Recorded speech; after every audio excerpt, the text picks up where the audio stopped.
I know, guys, coffee is your daily fuel, but could some cups actually secretly harm your health? Well, in this video, we will reveal 5 deadly, huge mistakes you can make with coffee.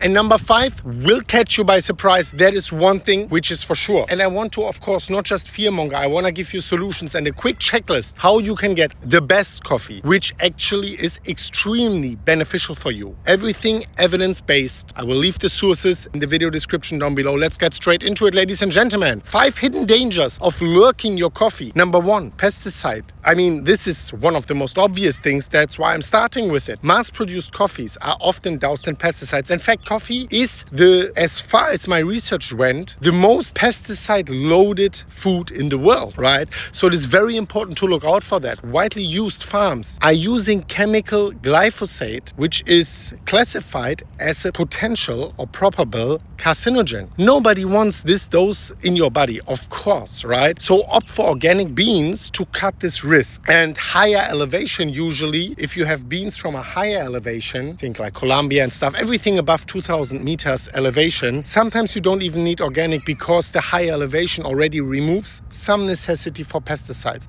Anyways, number 2, this is something, guys, so important. Moldy beans. Cheap, low quality beans, but even sometimes higher quality and more expensive beans can grow mold that introduces mycotoxins to your body. And one thing you have to understand, most people can't detox mold properly. Most people have hidden problems with mold, which they can't even identify. Why am I sleeping bad? Why are my hormones bad? It's usually mold, environmental mold, but also introduced through food, through something like coffee. Your daily coffee can have mold. So I will give you the solution for that in the end. But this is very important. For example, Ochratoxin A can damage your kidneys, your brain, your immune system, and Aflatoxin B1 is a very, very high carcinogen. So definitely something to avoid, and I will tell you how to avoid it. Number 3, sugar bomb drinks. Obviously, if you're going to one of these chains or you're at home, you have these creamers with a lot of sugar, you offset all of these amazing benefits, which I will talk about also. So be very off dessert like coffees loaded with sugar. My favorite coffee is black. My favorite coffee has 0 calories. A 16-ounce caramel frappe can actually pack around 60 grams of sugar. This is more than I eat sometimes in a day even, because I have pumpkin and these kind of things. You know how much pumpkin you can have? Half a kilogram and you have 60 grams of sugar. But in one drink? Come on, guys. Seriously, this is way above your entire sugar limit, especially if you're on a ketogenic diet. Regular sipping these sugar bombs spikes your risk for weight gain, type 2 diabetes, and all of these things.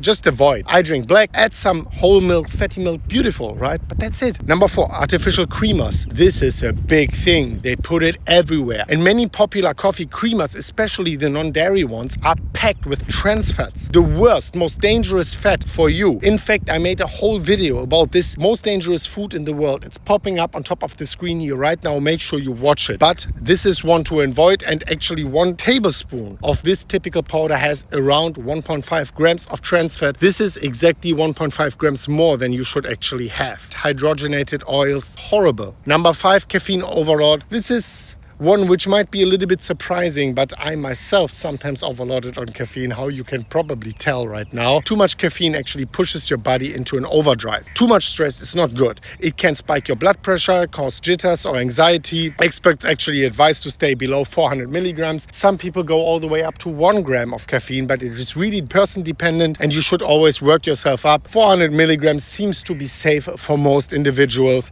That is just something I wanted to tell you. But anyways, coffee is not just all bad. Coffee has amazing benefit. Don't get me wrong, all right? Coffee isn't bad at all. In fact, moderate coffee consumption and the right coffee, I will tell you in the end exactly the bullet points how you can get the perfect coffee with all of these benefits. It is linked to lower risk of several diseases. Parkinson's disease, certain cancers, and of course it boosts your alertness, your mood, your energy, your motility, right? Something you want in the morning. The key isn't to quit coffee coffee, but to avoid the wrong kinds of coffee and enjoy it in moderation. So your checklist is go organic whenever you can, if your budget allows, or just drink less and get the higher quality. Organic is a great thing to do. Look for the organic labels. USDA is okay, but there are of course better labels to look out for. High quality beans, high elevation, as I already said, the higher elevation usually the better. It changes a little bit the taste, but this is great. Of course, that's what I would look out the most for is mold-free coffee, right? So buy from reputable brands, but more important, store it in a dry and cool place. And even more important, not just reputable brand, right? You might say that one of these big brands, I don't want to say the name, is reputable. Well, what you need to do is you need to actually look out for, and this is when you really want to go one step further, for brands which are third-party lab tested for mold-free coffee, mold and mycotoxin-free coffee. And that is what is really, really the most important tip I can give you in that video. Anyway, the next one is skip sugar bombs, stick to simpler coffee drinks, or use minimal natural sweeteners, or better, no natural sweeteners, to cut the extra sugar intake, which you rather keep for other whole foods, right? Ditch fake creamers, use real creamers like whole, full fat cream. If you dairy intolerant, okay, then use some coconut milk or something, right? But that is just what I wanted to say. Use real dairy or unsweetened plant milk, but even there, like many, especially the oat milk, is something I would usually avoid. And then mind your caffeine intake. This is what I wanted to tell you. Let me know, do you like coffee? How many cups per day do you drink? Let me know in the comments below. Subscribe to the channel and watch this very important video where I was talking about benefits of coffee as well. Thank you so much for watching, and as always, guys, bye.